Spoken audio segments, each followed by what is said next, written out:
This is the draft season podcast. I feel a little bit rusty. It's been a while. We are back. And I am live from where I often come from, Queens, New York. It is your boy Young Raz, one half of the esteemed panel. Well, there's more than us today, but you know, the regulars. We got my boy Sean 5K. Talk to him. Yeah, it's 1/4. We got 1/4, but it's my boy Sean 5K. Talk to him. You already know Black Twitter's #1 the fantasy sports podcast. You already know if we ever take a hiatus and we don't give you guys no content for a couple, just know we coming back with a heavy hitter. And we definitely got a heavy hitter on the show today. We're gonna get to him in the show in a second. We also got my brother Matt on the podcast with us. Matt, what's going on, bro? I guess I'm the light hitting bunting shortstop or whatnot compared to my man Antonio over here. But always good to be back. Nah, you know what I'm saying. So yeah, like I said, this is a very we probably started off by saying this all the time, but this is legitimately a special episode. I've been blessed to connect with this dude like recently, and picking his brains has been something I've appreciated. We're gonna definitely do that and learn so much about his background and what he did. But if you see the actual title, you know what I'm saying, we titled this a day in the life of an actual NBA scout. On today's show, we have the esteemed Antonio Williams. You know what I'm saying? He's done so much. You could check him out. The Sports Connect, his show on Vogel. Antonio, like I said, appreciate you blessing us. How you doing today, man? Man, I'm doing well. First off, I appreciate you all having me, man. Appreciate those kind words. And whenever we get an opportunity to chop it up about this sports stuff and take people behind the curtain a little bit where they can get some real perspective and not, not making it about someone, not making it about me. It's about actually these athletes that are making this thing go. And that's my style. That's what I try to do. Guys, my time is come and gone as a player. I'm an old guy. So we keep the focus on them. They deserve it. It's their stage. So yeah, man. Like I said, even like check out the Antonio Williams show on Vocal. He does a great podcast, and definitely give you that insight and insight of just NBA and give you that great discourse. So yeah, it's a great conversation. So yeah, it's so much has happened in the NBA since we've last recorded. I believe we recorded last time we recorded. The Clippers were down 0-2 against the Mavericks. We recorded and I quote, we titled it the pre-pandemic, playoff P special, and we gave because it looked like the Clippers were about to go outside, but we'll get to that in a second. But with Antonio, like I said, I want to talk about you a little. So our main appetizer, we always start our guests off, just like earliest sports memories and your background. So let's start with the earliest sport memories, and also we got a point guard on the show today, and you know what I'm saying, it's a floor general, so we're gonna give him the ball to get out the way and let him rock. And he gonna go. But we talk about and your experience in the sports industry is vast. And you've done so much things, and I've talked about in the past about that just being something that's interesting me. People who've had so much media experience in different fields. But just to start us off with your background and your playing time. So yeah, my background is this is something in this industry again, and we always talk about, right? Making sure that you hear this a lot, making sure that you do something that you're passionate about and you'll never feel like you work a day in your life. And for me, it's been this industry. And when you talk with people that have participated in this industry in all the different capacities, in this media standpoint, if you're working for a team, whatever the case may be, one of the things that we always say, you guys can attest to this as well, is this industry is crazy. We say that a lot, and we say that, and then I'll have to add a little bit to that in my rebuttal to that. Whenever I have this conversation with someone, my rebuttal is, if this industry is crazy and we fight like hell to work in it, what does that say about us, right? So I'm crazy right along with it, and I love every second of it, and it creates a lot. There are a lot of peaks and valleys, and you have to be ready for that. There's the right answer, the wrong answer, and the real answer. I like to major in the real. #RTO, real talk only. That's one of the things I say a lot. And, so I like to give people the real. I like to give people that are coming in the industry the real. And I've been fortunate enough to have some real experiences in it. And we'll get into those. But my earliest sports memories, coincidentally, is being a football fan and having people in my family that had the seniority rule and I'm dating myself when there was one TV and getting overruled because I want to watch the football game. And people, the Lakers are on, right? So those were my earliest memories in this sports game. And, having my uncles and my auntie had one auntie that was a Philadelphia 76ers fan, and then two uncles that are Laker fans. And, that rivalry, it was just crazy. And of course, Dr. J, Magic Johnson, etc. And those are my earliest sports memories. And those were my sort of indoctrinations and introductions into basketball. Coincidentally, a game that I didn't like, that I'm now married to. So those are my earliest sports memories. And I'm so happy to be married to this game. So happy to be on this platform with y'all. So let's talk about your early, like your basketball time, because I also love asking this question, because any depending on where you're from and where you grow up and you play ball, the top ballers in your era, whether it's the top 100 list, whoever it is, AAU circuits, all of that stuff, guys that's in your state, in your town, that's giving it up. So as somebody who played college ball and all that good stuff, like, who was that person for you when you were younger that, like, was like, I gotta step my game up, this dude is nasty, or just gave you the work on the court and you was like, yo, this dude is different? Well, if you are in Southern California, you're gonna get that a lot, right? You're gonna get that a lot. And basketball hub for sure. No question. Lots of people that stand out in that capacity. Ed O'Bannon is one. But I can tell you the person that I looked at, and this is so crazy, and this is Ed O'Bannon before, we're talking 90s, before the ACL. And see, the country, the rest of the country, UCLA, right? Yeah. Right? They hadn't seen that. They saw Ed O'Bannon at UCLA after the ACL injury. And again, this is early 90s technology. This isn't the technology of today.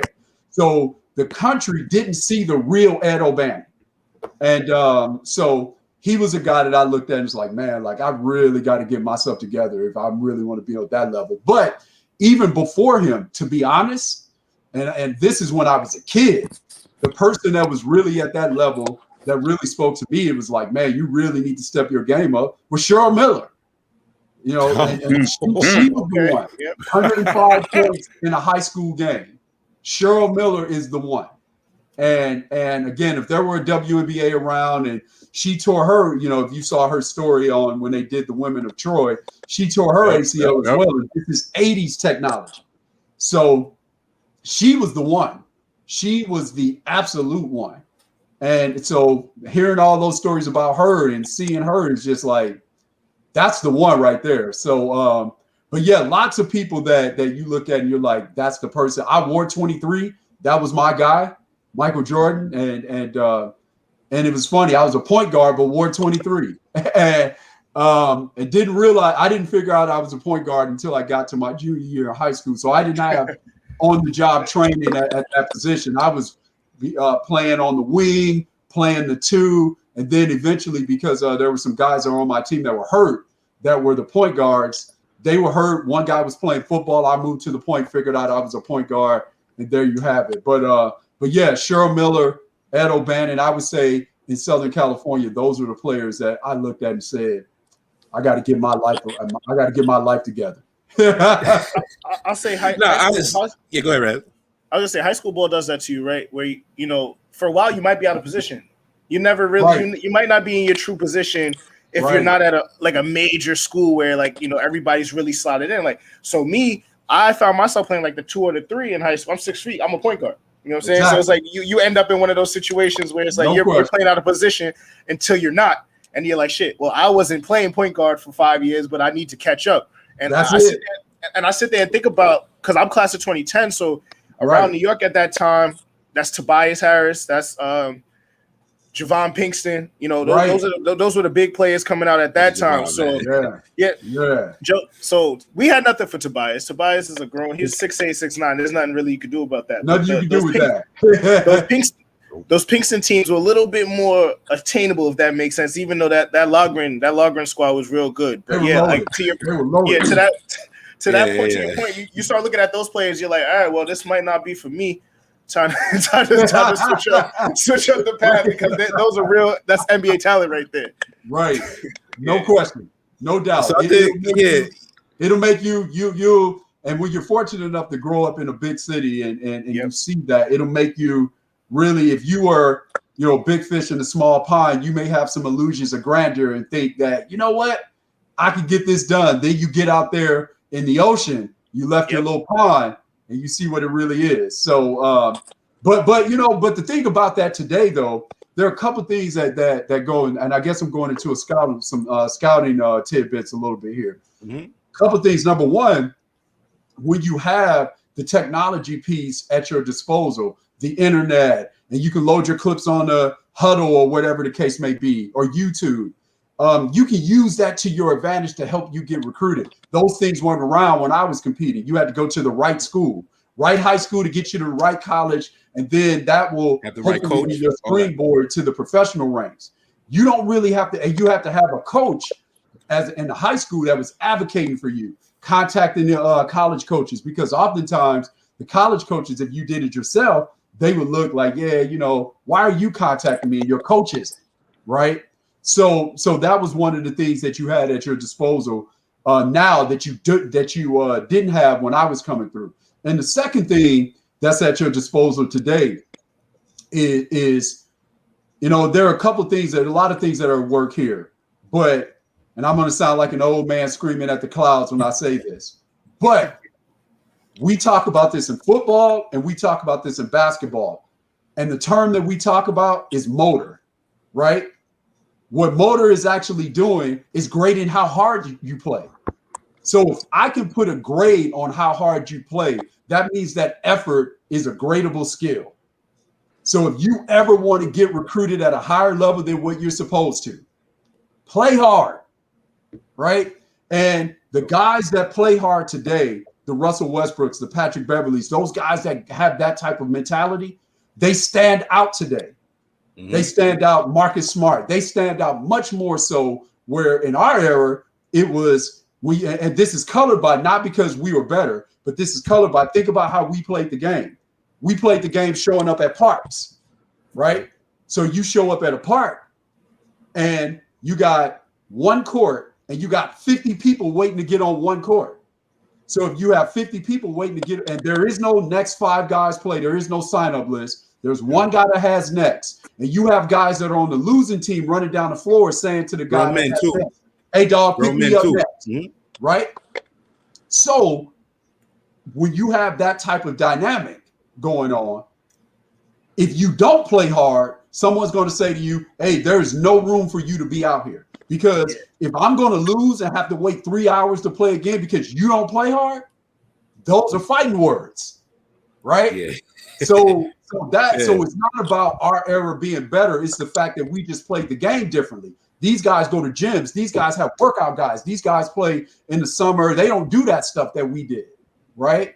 So their whole perspective and how they're socialized by the game is completely different. So if you play hard today, man, in the NBA, what do we call those guys? Energy guys. You can make millions of dollars being an energy guy. Yep. So it is out there for the taking for young players. If you got young players listening to this, play hard and you'll make people fall in love with you. I think about that, like one of my, like somebody who, he got drafted to a loaded Sixers team that had a billion centers, but Richaun Holmes always stuck out to me whenever I watched him on the court, because he was playing 100 miles per hour, and you see he finally got a chance and he capitalized on that. So I think for you, Antonio, one thing we want to talk about, because your professional history is damn impressive with the work you've done in the past, and it kind of just blew my mind. So tell the people a little bit about your professional background, because obviously you don't know, for people who don't know, Antonio worked for the Phoenix Suns, so this is why this episode is so special. So we're gonna get into, and even you said your first draft was the 2015 draft, right? Devin Booker, first draft. Devin Booker draft, and that was, and it's funny because that was really like the first, like I've always followed the draft, but that was the first draft that I really started watching it and like sitting down and everything. So it's a great meeting point on it. But yeah, you've also done work for ESPN, Scott Boras. I think we were talking about, like, tell the people a little bit about your background and how it led you to here where you are today. So when I first got into this stuff, as a Southern California guy, I wanted to become GM of the Lakers and take over the world. That's what I wanted to do. And but I didn't play in the NBA. I didn't play at North Carolina. I played at Brandeis University in Boston, which is one of the top Division III leagues in the country. And because a lot of the guys in our league that were all league caliber players were also recruited by Ivy League and Patriot League schools, because the schools in our league are on that same academic level as those Ivy League and Patriot League schools. You guys being in that tri-state area, being in New York, like NYU was our rival, and I took a bus there, but everywhere else we flew in our league: University of Chicago, Washington University of St. Louis, Emory in Atlanta, Case Western Cleveland, Carnegie Mellon Pittsburgh, University of Rochester. That was our league. Incredible league, great league, high-level Division III hoops, because there were a lot of Division I caliber players that were in the league. And thought, again, I wanted to become GM of the Lakers and take over the world. And I felt like, but I was open to other experiences, because I felt like those experiences would take me to being the GM of the Lakers. And first opportunity was working in the NBA league office in WNBA and NBA basketball ops. Enjoyed every second of that. Learning about basketball operations from a league perspective, processing trades, processing suspensions, processing fines, free agent contracts, evaluation of officials, all those things that happen from a basketball scheduling, all those things that happen from a basketball operations standpoint, but from a league perspective, really gaining that insight there. And that was great. And then I went back to Boston and worked in baseball operations and scouting for the Boston Red Sox. And we got some Yankee guys on here. 04 was our year, right? Like, I'm a Cardinals fan, so 04 really hurts me too. Wait a minute, who said that? You're a Cardinal fan? I'm a Cardinal fan, man. So I was born in St. Louis. Oh, for real? Are you Cardinals? So did you grow up a Cardinals fan? I imagine. Grew up a Cardinal fan because I played my summer baseball in St. Louis every summer. Hey, we got a majority Cardinals podcast then, because Sean's a Yankees fan, Raz a Mets fan, so it's 50% Cardinals. I like it. There we go. Yeah. And so we win. Not to Lou Brock. Yeah. Bob Gibson. List goes on and on. Question. No question. Vince Coleman was my dude. I wore 29. So that 04 Boston team though was one of, I don't root for anything Boston, but that was one of those things where I was just so elated to see the people across town. So hate in your heart at a young age. Well, yeah. So I was 12, for me, no, but at 12, Yankee fans are assholes. Like Yankee fans are terrible people in general. But the children Yankee fans, when you're 12 in 6th grade, like I hear you every day. So yeah, right. Boston breaking your heart. Right. So I was growing up in New York, like my dad's a Mets fan, but I grew up a Cardinals fan because of McGuire and then Pujols. So I hated the Yankees. So I very much enjoyed watching the Yankees choke away a 3-0 lead. But then that 04 Cardinals team was really good. Albert, Jim Evans, Scott Rowland, Reggie Sanders, among others. Yeah. Right. And even at 10, 11 years old, I saw what the Red Sox did the Yankees, and the first thought in my head was, oh, no, we're getting steamrolled. Like, this is the team of destiny. And that's exactly what happened. Yeah, no, and what's funny about that, and it's funny that you say that, because what actually, and I was working in the NBA league office when this was going on, so it was so crazy. I remember coming home for Game 7. I remember coming home for Game 7 in 2003. Now I remember this, so I'm coming home, working in the NBA league office. The weather was awesome for that day. It was a great day. So much so that you guys know, when you have those great early fall days in the NYC area, you can raise your windows up and get the breeze and all that. So the game is going on, epic game, right? And I remember turning down the volume on my TV and listening to the reactions of the other apartments around me when I was in New York, and that's how I was listening to the game, and and watching that and watching what happened. And the crazy part about it is, what happened in 03, even though the Yankees won that series, what happened in 03 probably set the table for what happened in 04. Because what happened is they figured out Joe Torre. We kind of right. Yeah. But we kind of went, but we had that mentality of, okay, we're down 3-2. We win Game 6. Now we're coming to New York for Game 7. Should have won Game 7, but what that put into the Yankees and the Red Sox minds, and again, because I wasn't working for the team at the time, was we can beat you guys in your house in a game 7, and you know that we can beat you in your house in a game 7. And when you look at, so that set the table, because that game 7 was gift wrapped to the New York Yankees. So not only did did the Red Sox fans lose, you know who else lost in that World Series too? You go back, Major League Baseball. And the reason why I say that, because the best case scenario where it was really matching up, where it was going to be TV gold, were the Cubs coming out of the NL and the Red Sox coming out of the AL. Both of them trying to break their curse. Yep. And that was the year where Moises Alou and, and I don't want to say his name, Steve, right.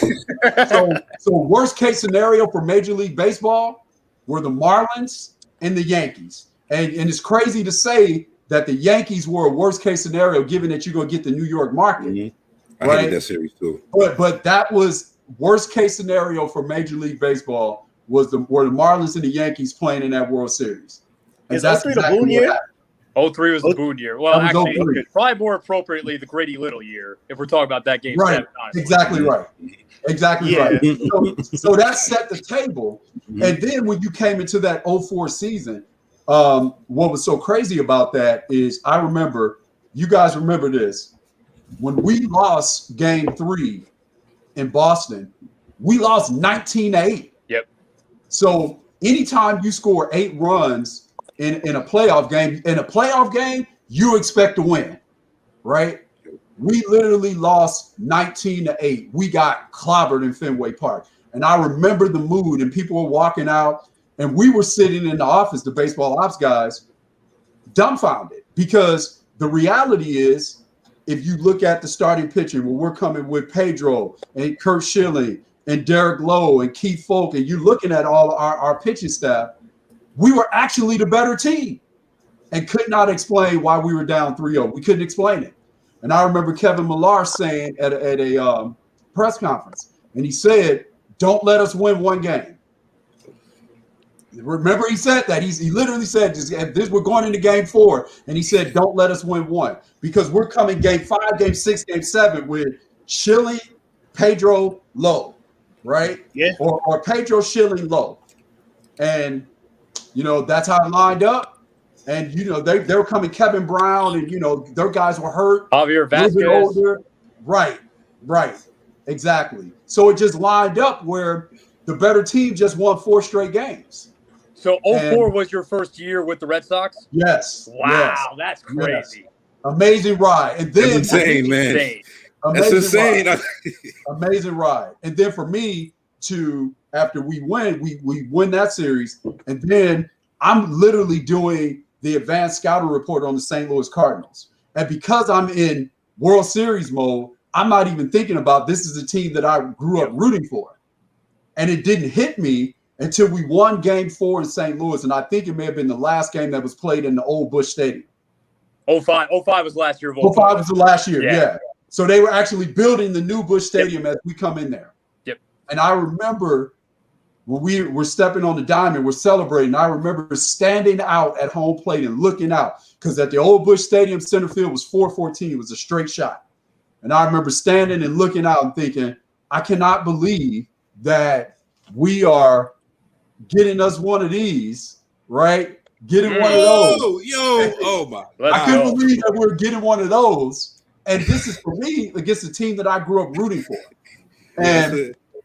And I'll say that, and that's important. And the reason why I say that, guys, is because when you sit in that seat, people think that when you're sitting in that seat and you're competing against the teams that you grew up rooting for, people think that, I'm sure you have some sort of allegiance or some sort of, feeling that you have some sort of bias toward that team you grew up rooting for. And I'm telling you guys, from a competitive standpoint, and when a team is signing your checks, all of that allegiance goes out the window. It all goes out the window. You don't even think about it. Because even when I was working and scouting for the Phoenix Suns, the Lakers are in our division, right? And it's like, that's out the window. So let me bounce this off you, because I read The Yankee Years, which is the book that Joe Torre did with Tom Verducci a long way back. Right. And they discussed the 04 Red Sox and what made them so good. So I think Theo Epstein said in that book that in July of 2004, he realized that they had one fatal flaw, which was Nomar Garciaparra's defense. And that's why they traded him to the Cubs for Orlando Cabrera. And once they shored that up, they pretty much patched up every hole on that roster. Could you back that up at all? Yeah. And he was spot on. And I remember being in the office. I was working on a report. This went down on a Saturday. So I was working on an advanced scouting report, getting the report ready for another team. So I remember being in the office with Theo and nobody's in there and the trade is going down. Wow. And I remember it, and I remember how he felt. And and this was, people forget how good Nomar was. Yeah. People forget how good Nomar was during that era. And, because that was the trio. It was him, A-Rod, and Jeter. Right. And people forget how good Nomar was and what Nomar meant to a team that the great part for me is working in the NBA, working for the Boston Red Sox. It would have been the same thing if I were working for the St. Louis Cardinals. It's one thing to work for a team. It's another thing to work for a team that has a brand that almost transcends the sport that it's in. A brand that's embedded in the social fabric of the region that it's in. The Cardinals are that, the Red Sox are that. So you're talking about a team that hadn't won anything in 86 years. And we're trading one of our two best players. And it was a lot of, but the thing about it as well is there are a lot of knowledgeable Boston fans as well. So they knew why we were doing it also.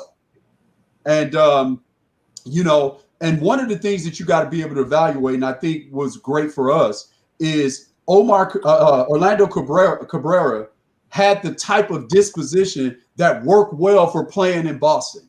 When you are working for one of those teams, not only do you have to be able to ascertain if a guy can play or not, you got to know if he's wired to be able to be in that media market as well, right?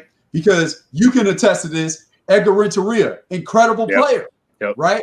Not wired to be in Boston, right? So great St. Louis, great San Francisco. There you go. There you go. Do you think you guys win without that trade? No. I don't think we win without that trade. That's wild. I was just looking at it because I knew Nomar had a couple of seasons where he hit 350 plus, but OPS is over one a couple of times. He was legit. I'm actually surprised, looking at these numbers. He had 357 and 99, 370. He wasn't even washed then either. He wasn't washed then. He had a really good year. No, and the highest MVP finish he had was 7 in those 2 years, which is nuts. That's crazy. It tells you how great, the AL was during those years. And again, that Jeter, A-Rod, it tells you how great that position was. Those guys changed the shortstop position. Yep. Because before that, guys that played now, again, a Cardinals guy, one of my guys, Ozzie Smith. That's one of my all-time favorites. But he plays a different brand of shortstop than those three guys that we named. Those guys changed the position. And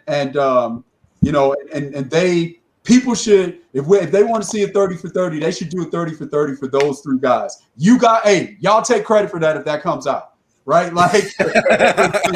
Well, you look at shortstop today, right? And it's a position where I think it's one of the deepest positions in all of baseball. And you've got a lot of guys that have a flair for the dramatic, both at the plate and in the field. Do you think that those three are the ones that laid the roots for that? They changed that position. Yeah. No question. Yep. Those three dudes changed that position. And, they were all three incredible in their own right. Those three dudes changed that position. And, that rivalry was great for baseball. For people that love the game, it was great. It was awesome to see. It was awesome to be a part of it. Another thing I can tell you guys, and sometimes from time to time, people will send me the video of it. So, for the day at Fenway Park, when we're playing the Yankees, and the fight goes down, A-Rod and Veritek, right? I'm standing right next to Theo Epstein. I have this orange shirt on, right? And people see me on the camera, and they'll tell you if the camera is they'll see me standing right next to Theo. And I remember saying to Theo, and again, this comes from playing. And you guys know this. When you play, there's just there are certain unwritten rules that sometimes people that haven't stepped in between those lives don't understand, right? And so I remember it going down, and I remember saying to Theo, we need this. And I remember him saying, no, we don't need this because, it shows inferiority. And I said, no, it doesn't. We need this because they need to know that we ain't going nowhere.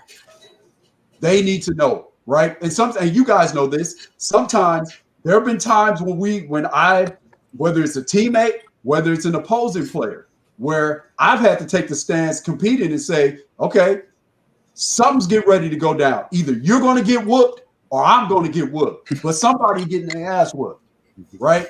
And what needs to happen, and the reason why I'm saying that is because even if you get whooped, that person that whooped you knows I don't want it with that dude again.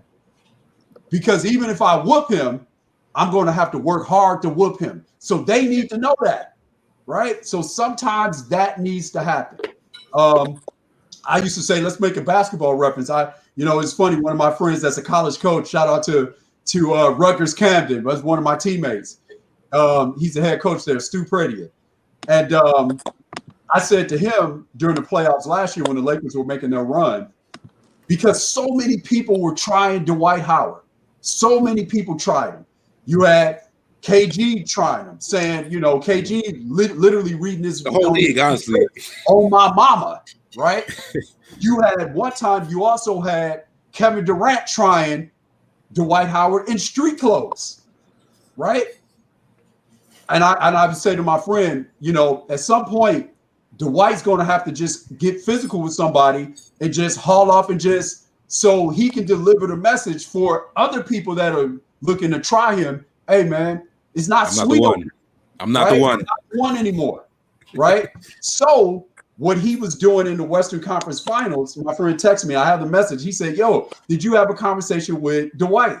Because what he was doing with Jokic in the Western Conference Finals last year, being an irritant, standing in his face, pushing. He was doing that this year too. There you go. That made it where it's like, hey, man, like all of you, I'm not the one. I'm not the one. So I think he's enjoying that role too. No question. Yeah, it's like the original guy that I think of when you think about like dude that was labeled soft and then did a complete 180 really quickly was after 2008. Everyone and their mother was calling Pau Gasol soft, and then got his revenge 2 years later. Maybe not to the extent that Dwight did, but that's someone that comes to mind. No question. I think they were calling him soft more so for playing style. Like I don't think anybody was really trying to punk Pau like that. Stop calling those European guys soft, man. Like, I'd say he was soft. I said I'm saying in general. I mean in general. Yeah. But no, he's right though, because Kobe actually, there's video. Kobe's telling him like, you can't play like that. Yeah, right.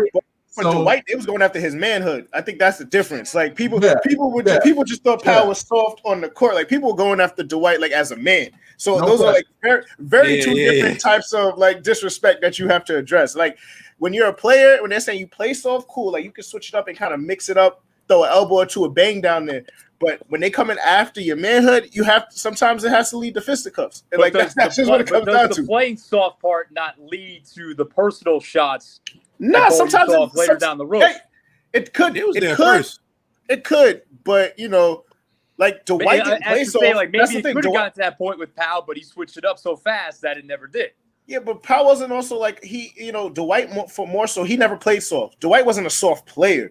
Like people just didn't genuinely like him. Like that's what it came down to. Like he wasn't a soft player. People were trying him. Shaq got a part in that as well.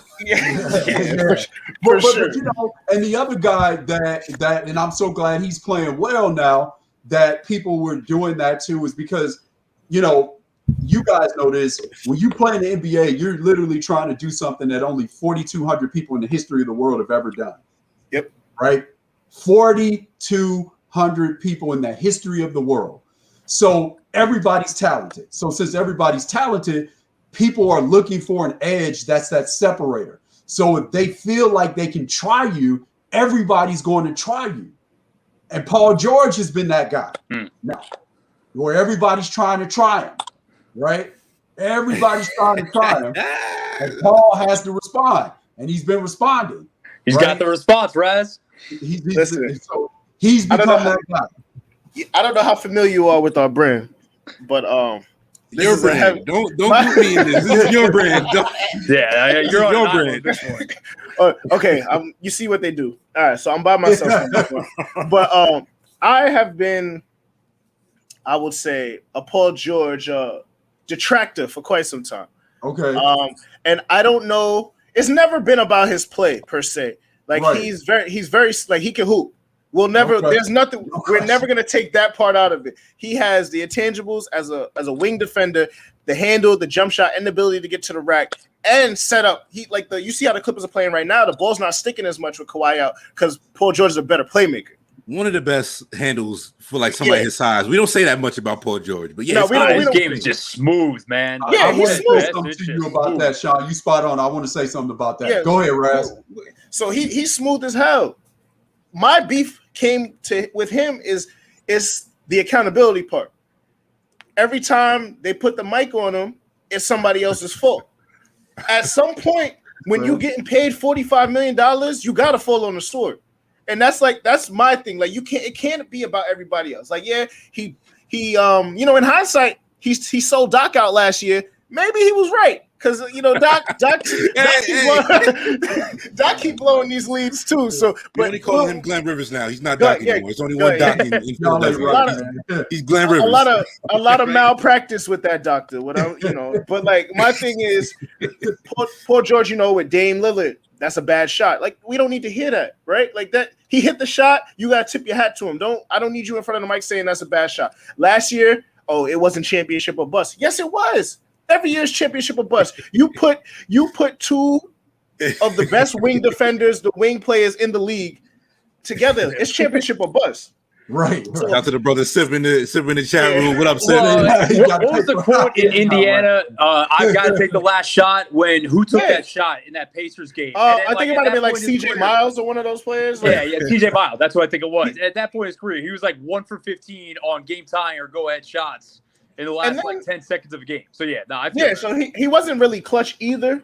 And then there was one thing where they gave him the Gatorade commercial. I think the Gatorade commercial was probably the last straw for me, just as a regular consumer. They gave him, there's like no OT tonight, bro. You're not hitting that shot. It's never happened. So what are we talking about? So that's bad marketing, to be honest, man. That's bad. Oh man.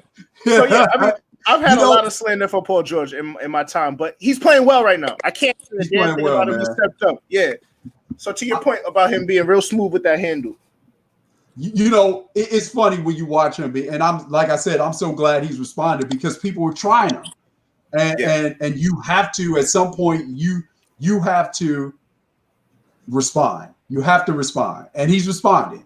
The thing about him is, and I think this is one of the reasons. I know this is part of one of the questions that we're going to talk about, but it really points to how difficult it is to be a great point guard in the NBA, especially now, because in terms of depth, not in terms of star power, but in terms of depth, the point guard position is as deep as it's ever been in the history of the NBA. It is no off nights at that position. No off nights. None. Right? Even when teams go to their second units, it is no off nights at that position. The backup point guards right now are so good too. You have to have a good backup point guard. Like it's imperative. It's no question. How difficult it is to play that position. And then when you add in the fact, right? And this is why people like, Chris Paul, when people give him a bad, oh man, he hasn't won anything. It's like, hold on, let's peel the onion here. When you are I'm 6'1", when you are my size and you play in a league where there are guys that are 7 feet tall, in the case of Kevin Durant, right? Yep. Or guys that are 6'9", in the case of Paul George, and LeBron James, that do what I do, and at the very least, they do it just as good as I do it. They do it just as well as I do it. It is virtually impossible for a point guard to lead a team to an NBA title. It is virtually impossible.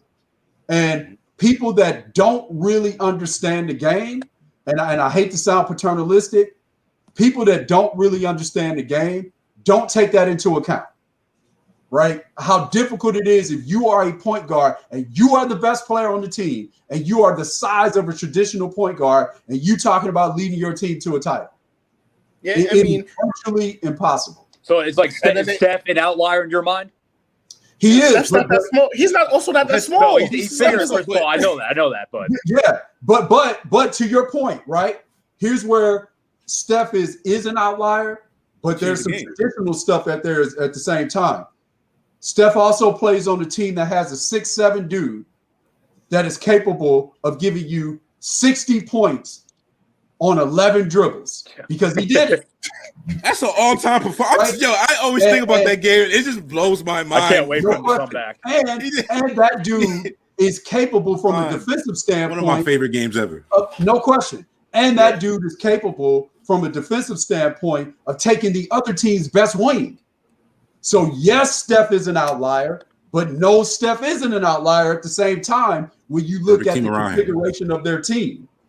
Right, and then you got to give Draymond the credit too because he's a 6'7" lock. He the point guard of their defense. That's the only way to call it. Like, and he's a facilitator. Yeah, right, offensively. So to give you guys a stat to back up what I'm saying, the last time we saw a point guard lead the league in assists and that team win a title was Magic Johnson. Wow. Right. Reason being is because Magic Johnson is a 6'9" point guard that you can invert your offense, post him up. He can hit shooters out on the perimeter and cutters that are cutting from the basket. He is a special case as a 6'9" point guard. Traditional point guards at 6'1", Isaiah Thomas, man. Like, that's why people need to understand how great that dude is, man. Right? Isaiah Thomas, yeah.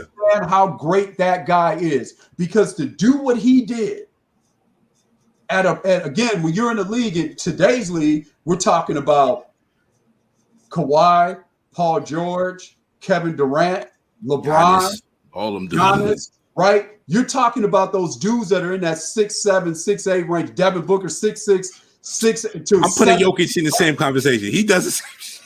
Right? Jokic is out of control. Yeah, like Jokic. So you're talking about dudes that are in that range to 7 feet tall that do what we do as point guards and do it better than us. And so it's I think people don't realize. So I say this a lot. Back to what we're saying about Paul George. I'm like, man, and I say this in a loving way, but like I hate on Paul George and Kevin Durant because I'm like, man, those dudes do what I do and they do it better than me. Can the drummer get some too? Right? Like, come on, man. Like, like. All right, hold on, yo. While we're on the subject of Kevin Durant, man, I'll go to you in a second. But like what Kevin Durant did in this series is insane. I want to say this because I let off a tweet on Saturday where it was like, yo, Kevin Durant playing 48 minutes twice in the series. His first year back off an Achilles is dead ass superhero shit. And it upset me because there was actually dudes in my mentions like, you know, that injury was 2 years ago. I don't care how long that injury goes ago. No one tore their Achilles and came back like that. Yeah. And then NBA Twitter is a cesspool. It's been a real hot it is. last month. It is. And like to go back to Game 7. I remember I'm sitting right here watching the game. I see him pull up. I see him have to do the little the twirlerette turn around. I literally turned around because I said no fucking way, and I knew it was going in. I didn't even watch it. I knew it was going in. Right, fucking incredible, man. Kevin Durant, man. That dude is you know, and I can tell you guys this from a scouting standpoint, right? Whenever we see, there's always this rush to compare people. So for me, from a scouting standpoint, I stay away from the comparisons because I feel like that's lazy scouting, right? That's a draft season staple. We don't do comparisons here. Yeah, they lazy. You start putting people in boxes that they don't fit in, and when they don't hit that level of that comparison, now you're mad at them and you dock them, right? And you knock them because they don't fit that comparison. So since KD has come along, whenever we see a guy that's 6'9" to 7 feet tall, Brandon that's Ingram, relatively skinny, right? We immediately, KD comparisons start coming, right? And it's like, man, I'm not a physiology major, but I played the game and I've been around the game enough to study movements when I'm scouting, because from being out there as well, you understand it. When you watch Kevin Durant walk around, watch him walk. Kevin Durant walks like a 6'1" guy, right? These guys that come along that are skinny guys, thin guys that have some perimeter skills, if you watch some of those guys move, they actually move like bigs. So stop making them Kevin Durant and let them be Kevin Garnett, right? And so we do that a lot. Whenever there's a 6'9", you know, I'll tell you one that, you know. They're doing it to Monty Bates already. And I said it off rip. I'm like, stop. Don't even start it. Man. He's a child, bro. Let him just do what he do. Like, we're gonna see what it turns into. But not to move on real quick, because while we're on the subject of putting people in the box, Antonio, I would love your opinion on this, because we have to cover this as well. I mean, I've been banging the drum for a while. You know, like straight up, Ben Simmons is not a point guard. He like he's not a point guard. You know what I'm saying? Like I look at it and.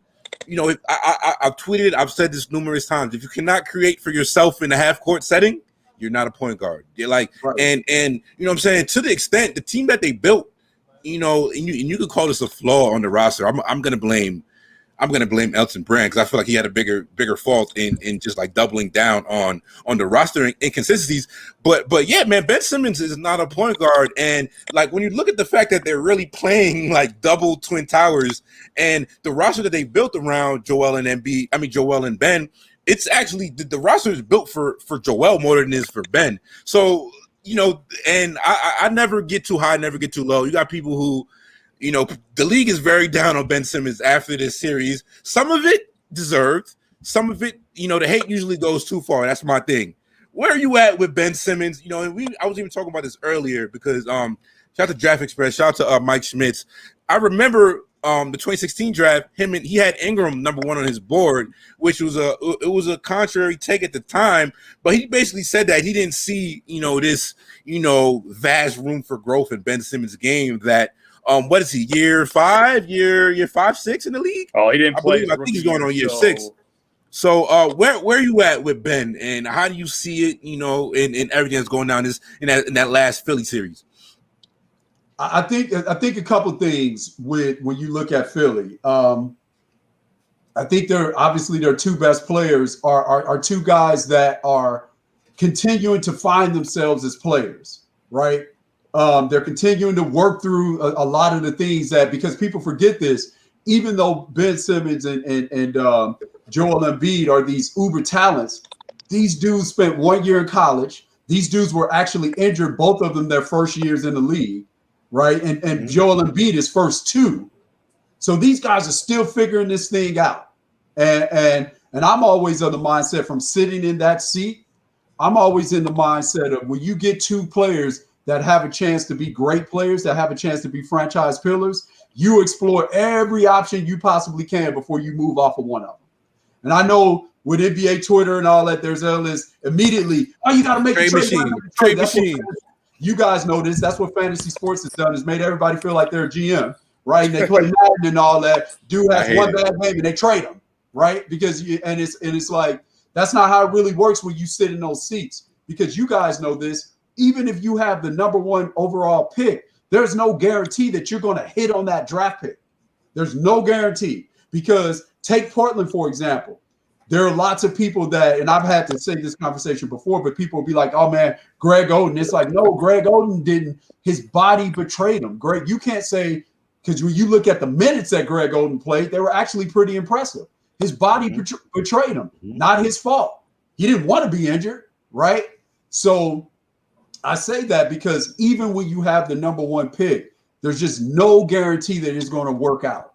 So when you get picks and you hit on them, you got to explore every option you possibly can before you move on. Now, are there some things that Ben Simmons needs to address in his game? There is no question about that. Absolutely. There's no question about that. We all knew that when he was coming into the league. Yeah. There are things that he had to address. Now, you know, if Ben Simmons is on a different team, here's one thing we got to remember, guys.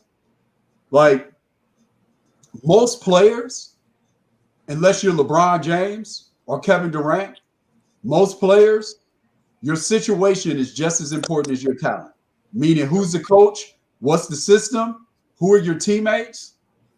Look at Kawhi's career. Kawhi's an incredible talent. We don't know what Kawhi's career would have been if he didn't play in San Antonio. And I'm using that for a reason, right? Because, and I'll get back to what I'm saying about Ben Simmons, but this is why situations are important. Fans always want their teams to get, man, why would you go in the first round and lose, get your brains beat in as an 8 seed, lose to a 1? No, get another lottery pick. Here's why that's important. Man. Here's why this is important. These situations mean everything. Let's take the Toronto Raptors, for example. OG Anunoby, Pascal Siakam, Fred VanVleet, right? Norman Powell. So Norman Powell. He didn't play that year. But take these guys. Let's take OG Anunoby. LeBron's last year in Cleveland is OG Anunoby's rookie year. I'm a big OG Anunoby guy, right? He's got to stay healthy. Towards ACL, I'm a big OG Anunoby freshman year at Indiana. Yeah. Yes, yeah. So now OG Anunoby, his rookie year is LeBron's last year in Cleveland. He is guarding LeBron James on an island. LeBron James is in playoff mode. LeBron James hit winning shots over him. And what was the criticism? I can't believe you guys had OG Anunoby on an island by himself, right? Fred VanVleet in his second year in the league is playing in that series when they're playing LeBron James and the Cavs are trying to go to the finals, right? Pascal Siakam, the same thing. I'm using that for a reason because those experiences is nothing better for a young guy, right? And I started understanding this when Isaiah was the GM in Toronto. He took Marcus Camby and Damon Stoudemire to the playoffs when the Bulls were making their runs so they could see it up close and personal because there's nothing like playoff basketball for a rookie. So Toronto's young players were getting those experiences with DeMar DeRozan on the roster. They were getting beat, but they were playing. Now they get Kawhi, and the stage ain't too big for him. OG Anunoby, Pascal Siakam, they're like, I've guarded LeBron on an island when LeBron is trying to go to the finals. There isn't anything else in the league that I haven't seen now. So you bring in Kawhi, and the moment isn't too big for me. So that's why when you have young players, and I was saying this last year, being in the media, when I got back in, even we can check the tapes on this, even before the bubble started, I said the most important games of Devin Booker and DeAndre Ayton and Mikal Bridges' career are these 8 games they're about to play in this bubble, right? So those 8 games that they playing, and when these teams are playing for seeding, the teams that they're playing against the better teams in the Western Conference. These teams are playing in the bubble. They're trying to get ready for the playoffs. And you got Memphis. They're trying to get into the playoffs, right? Those other two, Portland. What Dame say? I ain't here to waste my time, right? So all these teams are trying to get into the playoffs. That was the best thing that ever happened to the Phoenix Suns. They go 8-0 in the bubble. There's a reason why Chris Paul chose that team. He saw that. But so that experience, now they're in the Western Conference Finals. That's a whole different experience if they don't get those 8 games in the bubble. That confidence that it makes. So you want your young guys to get that experience, right? So that situation is just as important as their talent. Think about the situation that Philly was in when Embiid and Simmons were first on the team. Think about what was going on in the front office, right? Lots of disarray going on in the front office. Who's really leading these young guys? Because again, we're drafting these guys at 18 years old, right? So who's leading them? Who's setting the table? Who's teaching them how to be pros, right? And it's a sweet spot because, yeah, you got to have vets that are teaching them how to be pros that are established, but those vets have to be able to play as well because they got to be able to take some of that playing time away from those young dudes to really make them listen. And Ben Simmons and Joel Embiid didn't play with vets that were teaching them how to be pros, right? Teaching them the preparation standpoint. Why is important? Yeah, I know you out here killing, but as what does Meek say? There's levels to this, right? So even though you killing, there are ways that you got to kill. So I'm looking at the way that you're killing, and I'm like, that's not sustainable. Yeah. And that's what you see what's going on in Philly. And Embiid started to lean into that a little bit, and it was like, I got to come back better. I can't be Joel Embiid and drink Shirley Temples all year anymore. I can't do that, right? So he said that. And hold on, guys, I'm just plugging in my computer. And so he said that. And so Ben Simmons is now at that point that every great player or player that is trying to matriculate from that good to great level faces, where I'm rookie of the year, I've had some success, I'm an all-star, now I'm at the crossroads. Every young player has faced this. Every great player has faced this. And from Michael Jordan having to become a better shooter and learning how to incorporate his teammates, right? From Magic Johnson going to the NBA Finals and people literally calling him Tragic Johnson because of how bad he played, right? So that's what people forget when we have this, as you said, Sean, NBA Twitter, and you said, Matt, as well, how toxic it can be. People forget that every great player has this moment. Yeah. So I guess my question for you would be, we're 5 years into Embiid, Simmons, the process Sixers, and what was supposed to be maybe the next great sustainable team in the East, and they have not gone to the Eastern Conference Finals one time yet. Obviously, Joel took his game to another level this year. He was in better shape and whatnot. My question is for you, when you're looking at it, what more can they do? And when you look at the lack of growth of Ben Simmons' game in certain areas, what reasons are there to be optimistic that he could turn it around with Embiid, who already, I don't know what you think about the fit, but I think a lot of people thought the fit is a little bit clunky at times. What gives you hope that they can actually make something out of this? Well, that's the thing. Nobody knows the answer to it. But for me, I do feel like if I have a team with Ben Simmons and Joel Embiid on it, I'm exploring everything I possibly can before I break it up. And so for me, I look at that and I look at the past track record of other players. And, you see Michael Jordan in The Last Dance holding that trophy. It's been a 7-year struggle. These guys are in year 5. And you talking about Michael Jordan, that's a guy that played 3 years under Dean Smith. So that whole matriculation, that whole maturation from a player is completely different than these guys that spending 1 year in college. In the case of Joel Embiid, I saw Andrew Wiggins' last game at Kansas. Joel Embiid didn't even play in that game because he was hurt when Stanford eliminated them. Yep. He was hurt then. So these guys in their graduation into the NBA is completely different. And I feel like there is a level of patience that needs to be exercised that people sometimes jump to rash judgments and they're like, no, man, we got to do it now. We got to move off of them. And so for me, I look at that. I look at LeBron James going to the finals the first time when he was in Cleveland. That was year 7. 9. No, I'm sorry. Before he won it. I'm sorry, before he won it. Right? That was 7-8 years in. Yeah. 07? That was like about 4 or 5 years in for him, maybe? He won his first title like 8 years in. But when he won it. Okay. When he won it, it's 7 years in. That's his 8th season in the NBA.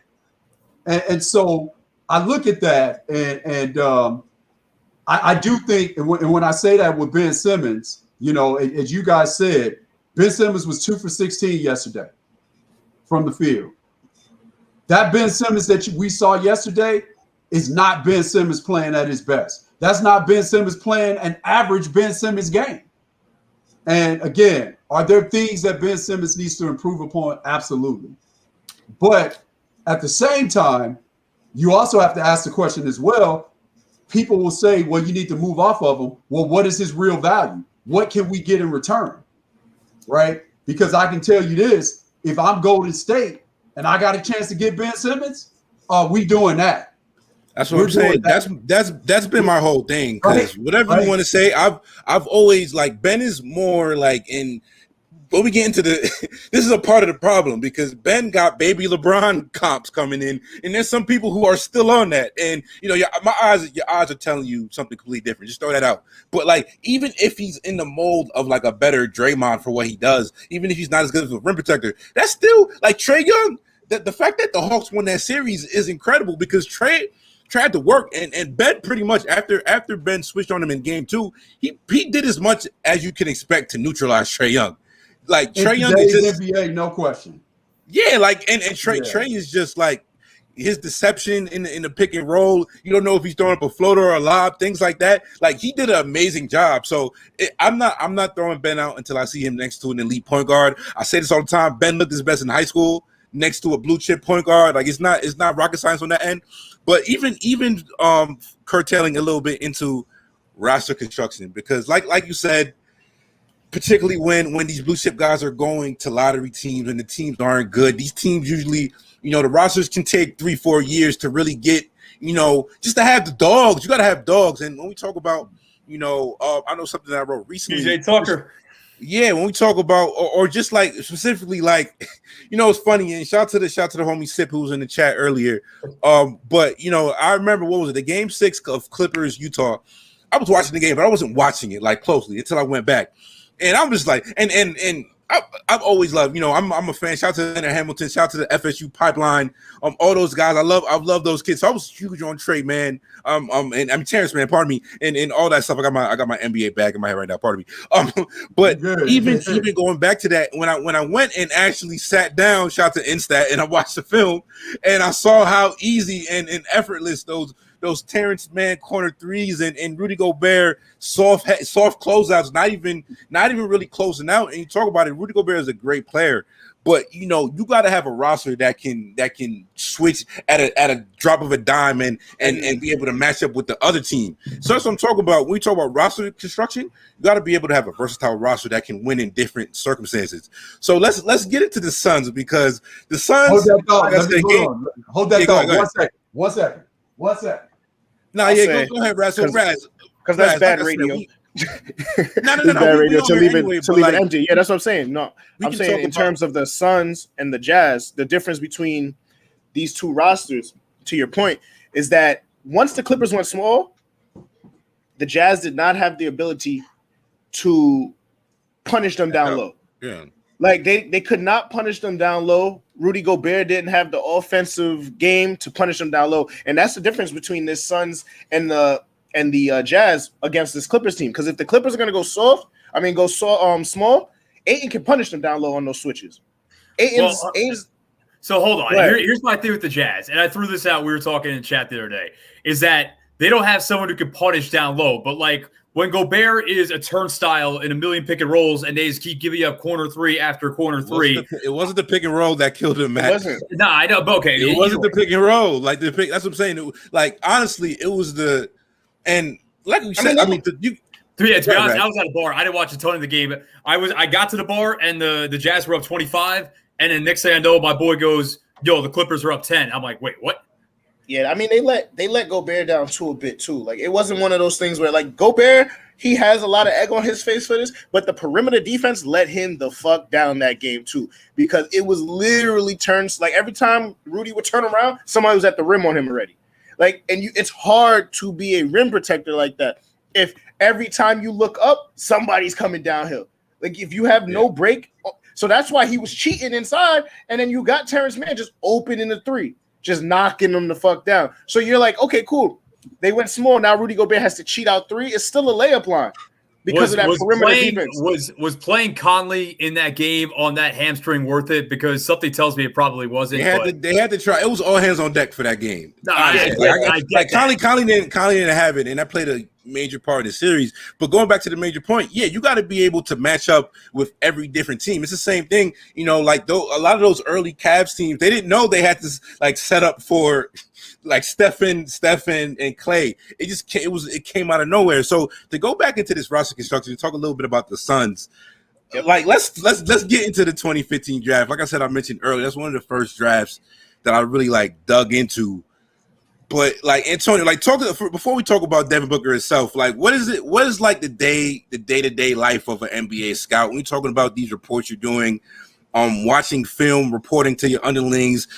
Even it's funny because I know shout out to The Athletic, the recent reports about coming out of Dallas and everything. There was one specific report that I saw. I think it was said, a lot of organizational turmoil, specifically regarding the Josh Green pick, that others in the organization didn't want to see. And I think, what did they say? They said Cupid was listening to Haralabob, Vulgaris, and everything. But yeah, just tell us a little bit, like, what's the dynamic like actually inside of these conversations as a scout, and obviously just the back and forth and all that. Well, it's great. So what you want to do is when you're evaluating a player, and you guys know this, again, going back in a bit, let's using Ben Simmons as an example. You really, when you're making that decision, you got to make that split decision on whether or not you want to draft a player or not. You want to make sure that you see that player more than once. And the reason why I say that is because no player is as good as their best game, and no player is as good as their worst game. I mean, as bad as their worst game. So Ben Simmons is not nearly, this is an all-star guy. He's not nearly as bad as that 2 for 16 game that he played yesterday. Not nearly as bad as that. So if you are making an evaluation and you see a guy one time and you see Ben Simmons, you're like, man, not only can we not take this guy one, this guy can't even play in the NBA if you watch that game. And you'll miss all the other games. So you really have to make sure that you're watching that player in multiple settings and making sure that when you're evaluating from a European setting, you're evaluating a college game or you're evaluating a pro player. Projection is part of it. So you might see, to give you guys an example, there's a reason why, if you look at it, most guys that lead the NCAA in Division I in scoring, a vast majority of those guys do not play in the NBA. They can get buckets, but they don't play in the NBA, because if your job is scoring and you want to play at the NBA level, the amount of skill that it takes for you to be a scorer in the NBA, right? And to be a number 1, number 2, number 3 option on a championship caliber team, you have to be insanely skilled to do that.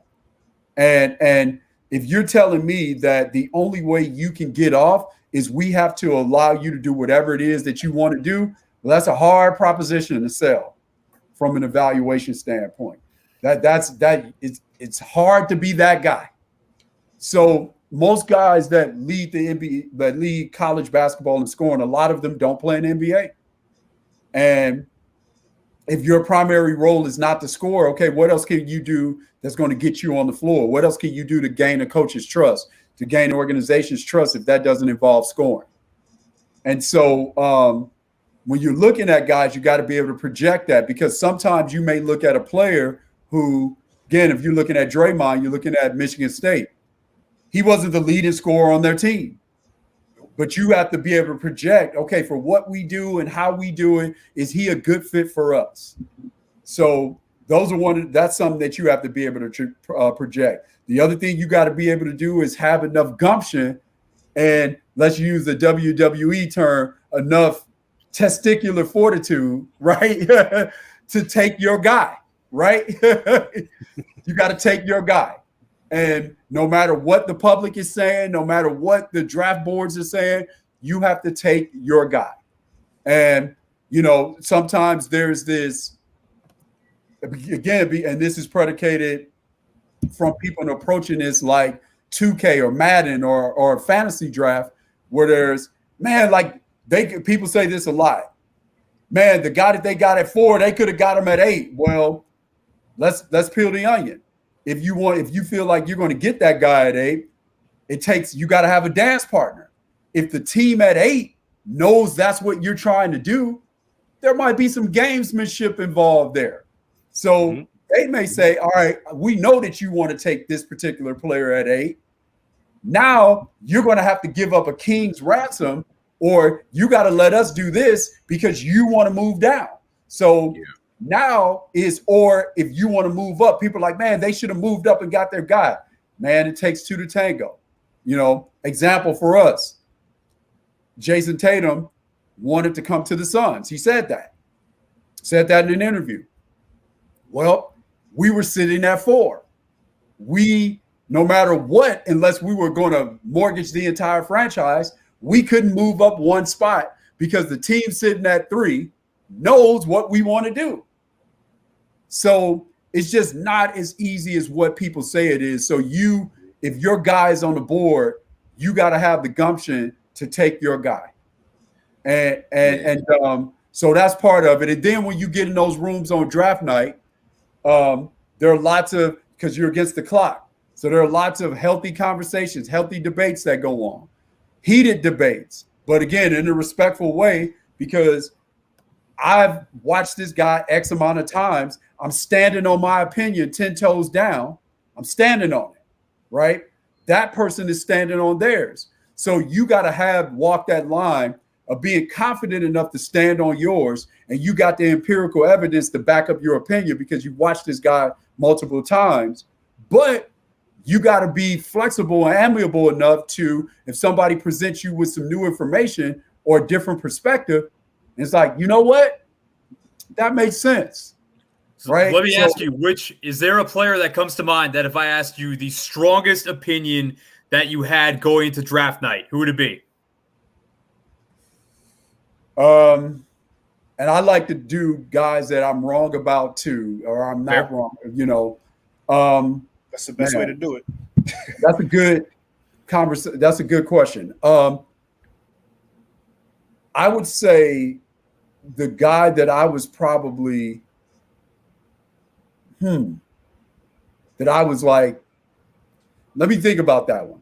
All right, hold on though. I'll let you think about that. We'll come back to the question. I want to get a good one. Yeah, the thing is like, and Raz, to the point that Antonio just made, like I remember when we were doing pre-draft stuff last year, and everybody was like, Timberwolves want to trade down, I'm like, let's slow down, guys, because everybody knew they wanted to trade down. You know, Golden State kind of wanted to trade down too, and you know, the market never really materialized in that way to really trade down. They got the player they wanted. They were trapped because they weren't going to take a big guy in Wiseman with Karl Anthony Towns there. With all the guards that they had on the roster, they probably were not going to take LaMelo Ball. So even if, LaMelo in hindsight, you probably could have made that work and moved off some of the other guards. But either way, going to that draft, everyone was like, Edwards is the only logical fit just based on the roster and Not everybody was saying that. Not everybody was saying that. I was saying that, Matt. Don't say that. But not to go back into this. You got something, Raz? Yeah, I'm even thinking back to Matt's question. I think one person that I was just in love with out of college was Jonathan Isaac, right? Yeah. He's one of those players where I'm like, shit, if he figures it the fuck out, he's going to be a force in the NBA. And like obviously injuries have played a part of that. And a top 10 defender when healthy. But I feel comfortable saying that. Like you could like a little bit give and take it. And that falls into our love with the Florida State program anyway, like as a podcast. But it's just like one of those things, like because I'm a huge Scotty Barnes fan too. Like I think if he gets to the right situation, his potential is so untapped right now. But like because he has so many things that he could do on a basketball court besides put it in the hoop. So it's just like one of those things where I still have a spot for Jonathan Isaac if he ever rounds out, but as of right now, it looks like I was, quote unquote, wrong to engage with it because I don't even think. But Jonathan Isaac was Was he like 20? Was he like 22, 23? Like we got a lot of time on this one. The health has been more concerning for Isaac than because when he's been on the court, he's been an impactful defender. Yeah. Orlando, like the fit next to Aaron Gordon was never really great. Because neither of them could really create like you want to see them. But to tie everything back into you, Antonio, like. What were your thoughts on Devin Booker coming out? Because I remember this specifically, like, and I play like to bring it into like a dynasty league that I play in. It was a second round pick, and I sat there for a whole day watching Kelly Oubre and Devin Booker film because I had the first pick in the second round, and I picked the wrong one because I picked Kelly Oubre.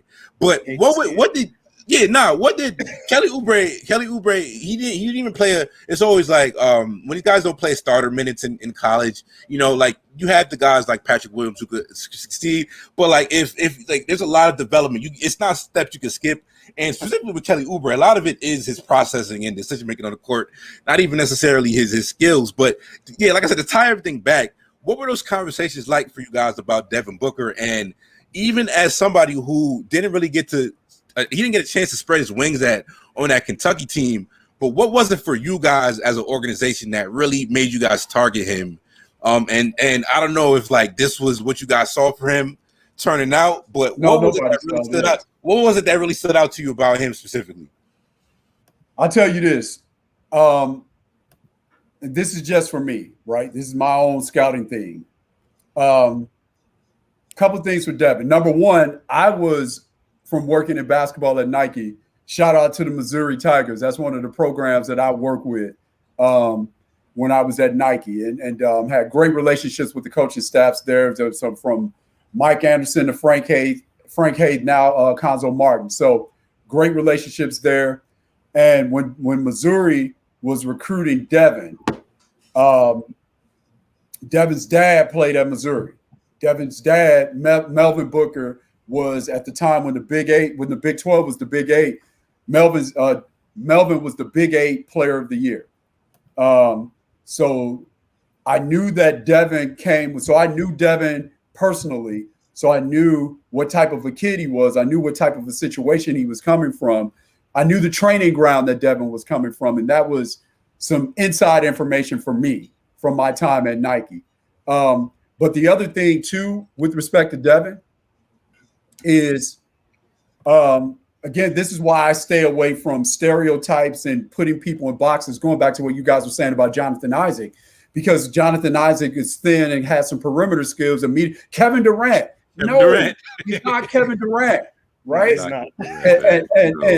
But that's not disrespect. They said it about Kevin Knox too, man. I almost was like, bro, what are we doing, man? But no. But Sean, I'm not saying it as a knock to that prospect. I'm saying it as people evaluate that kid in that lens, and then when that kid doesn't play like that, they think that kid is a failure. Mm-hmm. So that's where, to Raz's point, people were talking about with Jonathan Isaac. Oh man, he didn't play. No, he's not Kevin Durant. He doesn't play like that. Stop trying to make him into a 6'11" or 7 feet tall 2-guard or 3-man, because that's not who he is. This dude is a 4 that can give you some 5. That's what he is. So when people evaluate him in that lens, now they look at him differently, if that makes sense what I'm saying.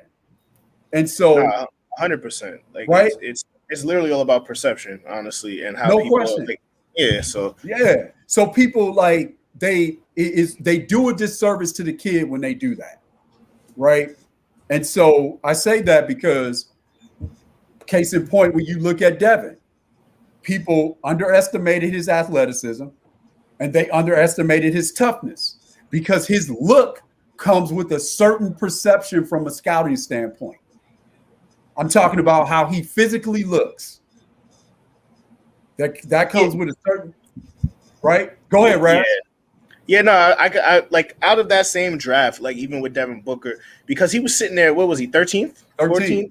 Yeah, like 13th. So it was just like he wasn't really, the best player on that Kentucky team either at that point. You know what I'm saying? So you want to think where you're like, wow, like, is he, that's why he went to 13th. And I had him grouped around a very distinct player that I don't even want to mention on the pod right now, because it shows that I was really off on that draft. But Rashad Vaughn from UNLV. Yo, I was a big fan. UNLV.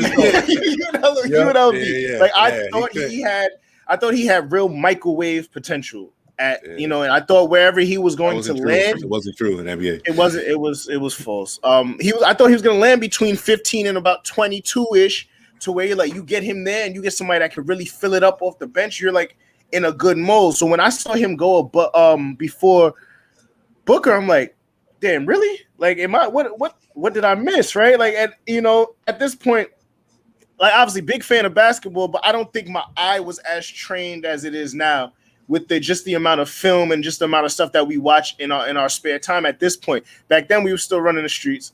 So it was one of those things where we were kind of just watching it when it came on.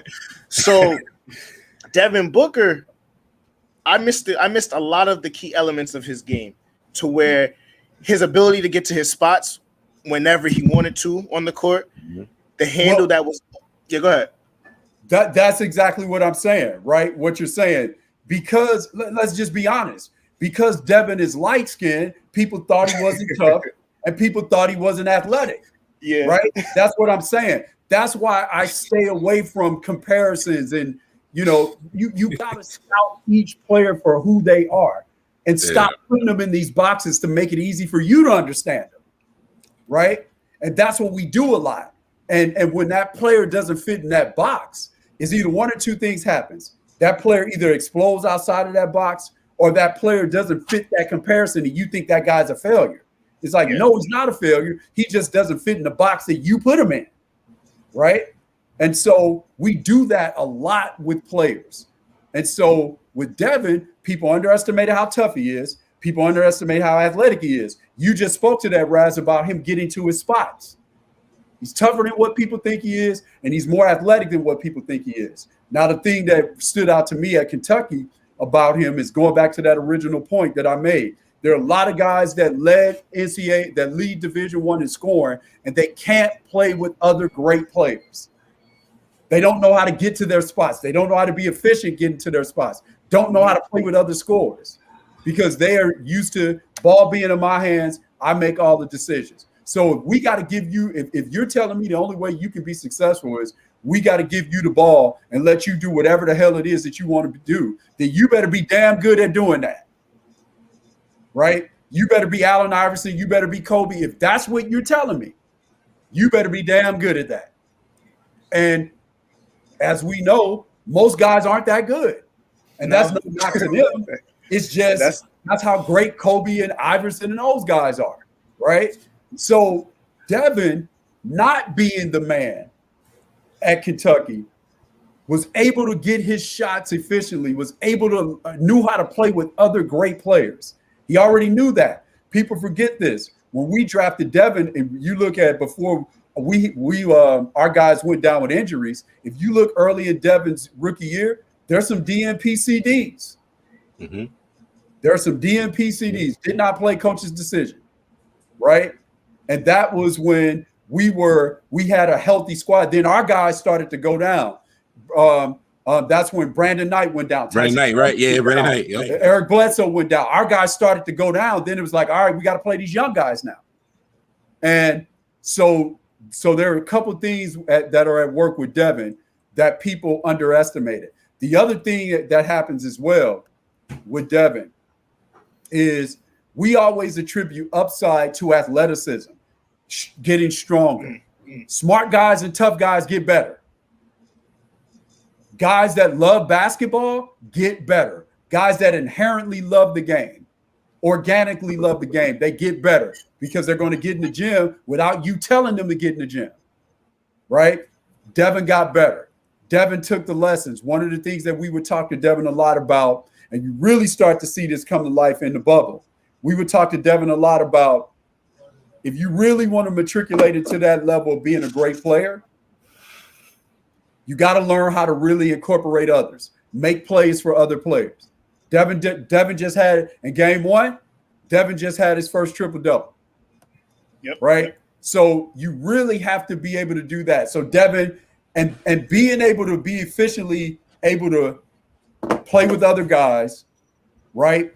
Help them get better. Then you get off the ball and kill and do what you do is the reason why the mix with him and Chris Paul works. Because Devin can do both. I can bring the ball up and make a play, or Chris can bring the ball up and make a play. And I can stand over here and get one. So I think there were some underrated aspects about Devin's game that people really didn't appreciate. And we were fortunate enough to get him. And, the rest is history, man. That dude's a worker, man. I'm happy for him. I mean, one of my favorite episodes. Like this has been insane. Antonio's dropped so many gems on us, And I mean, we could get us out of here in a couple. We can start wrapping up in a short. I got like two questions. Yeah, I got a couple more from the rundown at least. Matt, get your rundown ready. One guy that was on that 2015 Suns team that I thought he had superstar potential, all-star potential. I was a super big Archie Goodwin fan. I thought I saw the first step. I said, nah, because I love dudes that get to the Baja. Like that dude lived at the rim. I thought he was gonna be that. I remember, and I went back and watched, and he was always pretty young. He was always pretty young for his age, but it just never really worked out for him. But like you said, situation really never really like played out perfectly for him. One question that I wanted to ask you, I would definitely say is like when you just look in general about these teams, and actually forget that. How long were you with the Suns actually? Like just in general? 4 years. 4 years. All right. So like the drafts after Booker were pretty interesting in itself. And I always fight back against this because it's pretty lame, and especially like I feel like one of the best points you made is learning by trial and error, learning by defeat. You know what I'm saying? You got to go through the ringer sometimes to really come back better on the other side. But and specifically when we talk about putting these guys in boxes, Josh Jackson was a pretty interesting case coming out, and I wasn't as high on Josh Jackson as I feel like consensus was at the time. Like I was higher on. I was with Raz on Jonathan Island. I'm Jonathan Isaac Island. The comps on Jackson were nuts. As the second best like forward behind Tatum, honestly. But when you talk about Josh Jackson, what do you think really didn't connect for him in Phoenix during his time there? And I think people bring up Dragon Bender as well, but just talking about how the roster came about over time. And develop. But yeah, specifically about those two, what do you think it was that didn't really click for those guys when they got into Phoenix though? I think the first thing is, again, like this, when you're drafting players, it's an inexact science, right? And that's the first thing. And then the second thing when you're drafting players, also too, there are a lot of things that people that people don't talk about, that you can't talk about. And with respect to if a guy will actually come in and work out for you and things, and those drive your draft decisions. If a guy doesn't come in and work out for you, even if you like that guy, if you are on the road, you scouted that guy, you've seen that guy play 10 times, right? And you want to take that guy. But if that guy doesn't come and work out for you, you can't take him. The ownership is like, we're not taking guys that, and some owners are like, if you like them, take them. Call his bluff. But most teams are, and we've seen this happen with Charlotte, where Kobe came out and said, people, man, why didn't Charlotte take Kobe? Or, Calipari talks about when he was in New Jersey, now Brooklyn, and he's like, man, I told them to take Kobe. Well, Kobe told everybody, if you take me, I'm going to Duke, right? That's what he said. And people are like, I can't have a guy now people are stashing players in Europe. It's a different situation, but people are like, I can't take a guy as a top 5 pick or whatever, and then not have him on my roster next year, right? So Kobe used that as leverage. And so when you're looking at that and these guys are getting drafted, that drives some of your decisions on who you take and who you can't take. And then the other thing too is, again, knowing who these guys are when they come in and having things in place that will help you get to the sweet part of their production from a basketball standpoint. Because again, you are drafting kids. That, and I don't mean that in a paternalistic way, like that's a kid, they don't know any better, but literally you're taking kids to do something that 4,200 people in the history of the world have ever done, right? That's literally taking a kid and saying, okay, you're a kid, you haven't really even gone to med school yet. Okay, I know you want to be a doctor, go do an open heart surgery now. Go do something that only a handful of people in the world can do. And you better do it at a high level. And everybody's analyzing your mistakes, right? So that's why this thing is so difficult. And this thing can be, you could think you have all the information, think you have all the systems in place for a guy to be successful, and it just doesn't work out. Josh has actually been playing, he played pretty well in Detroit this year, so it's starting to happen for him. And so these guys actually start coming into their quote unquote, the light bulb comes on at their point of illumination. They do it at different points. Campaign. Yeah, can't DeAndre Ayton. do. Yeah, legit. Right? I thought he was the worst player in the league a few years ago. Maybe the worst player in the league that was getting steady run. His turnaround has been ridiculous. So I it mean, all the depends. league right now is Denzel Valentine per Twitter. So It just happens. It's different for different. Now Denzel, in his case, the thing with Denzel, and again, you have to know what you're drafting him for. If you were drafting Denzel to be the best point guard in the NBA, then you're probably off, right? Yep. But one of the things with Denzel is being healthy. That's been his deal. He's been hurt a lot. So, so for a guy that probably doesn't have much of a margin for error from an athleticism and quickness standpoint to begin with, then you start factoring in injuries and to lower body injuries with him. You know, that's tough. And so I just think when you start looking at those guys, and then Dragan Bender in particular, that he was a guy, super talented guy. One of the things that happened with him is he actually came to the United States. Again, you're trying to do something. People have to understand, again, I want to say this, how difficult it is to make it in the NBA. Because there's a line that you have to walk. On one side of that line is being too humble, and you've seen people that are too humble, and they get eaten alive in the NBA. And on the other side of that line are guys that are overly confident, overly cocky, and established players don't like them, and they get eaten alive in the NBA. There's a line that you got to walk. Confidence, humility. And you can't come into the NBA on either side of that line from a too extreme on either side of that line. Dragan Bender came into the NBA, and Dragan Bender came into the NBA, and if you look at how he was being played in Europe, wasn't being played a whole lot. There were lots of things that were going on with his minutes. So Dragan Bender came in the NBA and probably wasn't as confident as he probably should have been. That his skills and his size, when you look at his combinations of skills and size, the confidence didn't match that. What do we talk about swag? We talk about presence, right? I can tell you guys with Luka had it. First time I seen Luka, he had it. He had it. That's exactly what I'm saying. And guys respond to that. Guys gravitate to that, right? You know, I'll give you another one. Porzingis. There's a picture of Porzingis in Latvia when he was a kid. The braids. With braids. Yep. So there's a certain level of, and we can take this and put it on the other side, because I know some things about international basketball as well, guys. When you take American players and they don't make it in Europe, it's very rarely they don't make it because they're not good enough. The reason why they don't make it, the ones that don't make it, are the ones that want to go to McDonald's and KFC in Europe all the time.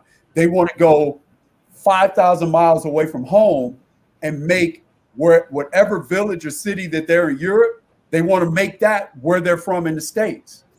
And it's like, if you want to make it, and the guys that make it are the ones that ingratiate themselves in the culture. You guys got a legend that made it in Asia. What did Stephon Marbury do? Go there and eat McDonald's? He's damn Chinese at this point. There you go. That's what it comes down to. Right?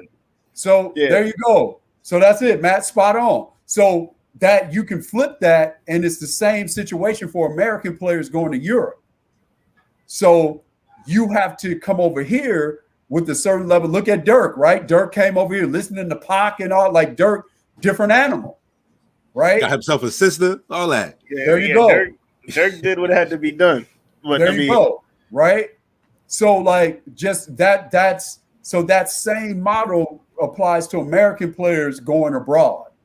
And Dragan Bender came over here. If Dragan Bender came over here when he was 16, the way that he played, that's a different story. But he came over, and there were things going on with his minutes, and talent was there, but just trying to get him to play with that swagger and that confidence. And that is something, you know, guys, that's not unique to Dragan Bender. That ends up being the reason why a lot of dudes either make it or don't make it in the NBA. Even for guys coming from the college ranks here in the States, right? They don't. Now, you know, I was let's take, for example, Doug McDermott at Creighton. Every single possession, forget the amount of shots that Doug McDermott got. Let's talk about the amount of touches that Doug McDermott got. Ran through him. Right? Everything. everything. So now he had to really figure out, how do I be successful with limited touches? Yeah. Right. So that's a whole mind shift. There's a physical shift from a game standpoint, but that's a mental shift, right? But you better be confident enough, because you're walking into a room with 450 guys, and there are only 450 guys in that room that do what you do. So you better walk in here with a certain level of confidence while you're going through a mind shift as well. That's a hard balance. Yeah, I mean, we often think about the irrational confidence all-stars. Jordan Clarkson, Clarkson's the top. Dylan Brooks definitely on the top of that list. Like, guys, I don't even know if it's irrational. Terry was up this year. He might still off that list. Yeah, it might be rational confidence at this point. What I'm saying. Yeah, I'm not mad at it. Clarkson too, to be honest. Yeah, right. I mean, they're lunatics, but Deion Waiters. They have it. Yeah, Deion Waiters was definitely one of those guys with just a rational Nate Robinson used to be one of those dudes too. Like Nate Robinson at 5'8" or whatever he was, they claimed he was one of those dudes with the irrational confidence. But just to pivot real quick, I mean, and back into like the scouting part of it, like there are a few teams right now in the league that I think have just immaculate scouting departments. What would you say is maybe if you got 2 or 3 that you would go and say, like, yeah, these guys they're at the top of their game scouting right now? Well, it's funny that you say that, Raz, because there are certainly teams that do a great job from a scouting standpoint. But oftentimes when you have a great player or great players or franchise level players, you can now, from a scouting perspective, scout guys. Because this is how I scouted from being with Nike. When I first got to Nike in 2010, that's the intersection of Kobe, KD, and LeBron. What you quickly figure out is how many guys aren't Kobe, KD, and LeBron. And that's no knock against those dudes, but those 3 guys are different. They just different, right? They're just different. And so what you have to do, instead of spending so much time knocking guys for what they are, you have to really evaluate guys and look at guys for what they are. And if they have some warts, some things you got to reconcile, I'm good with that. Because the things that you don't do well, I got guys on my roster that do that well. So the biggest advantage that you have when you have transcended all-time or franchise level players on your team, it allows those ancillary players to only do what they are good at. You don't ask them to do anything else, right? So I'm saying that, Raz, because that, from a scouting perspective, makes you look better, because now you can scout guys in the draft and be like, yeah, I only need you to do that. You rebound and rim run, that's all I need you to do, right? I don't need to be worried about upside man. If we teach you how to, get a jump hook over your right, turn it over your left shoulder, right hand jump hook. If we give you that one move, teams that don't have great players can romanticize upside because they need that upside. But when you have Tim Duncan, right, you can be like, man, you know what? Like, and again, San Antonio does an incredible job. But when you got Tim Duncan, you can set your culture, right? Here's what San Antonio did. As great as San Antonio, Greg Popovich, incredible guys. But this is the fortune that has to work in your favor that none of us have any control over, right? The Cleveland Cavaliers win the 2003 NBA lottery.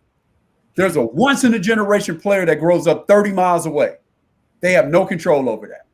They win the lottery. They have no control over that, right? They get that dude. Shout out Ricky Davis.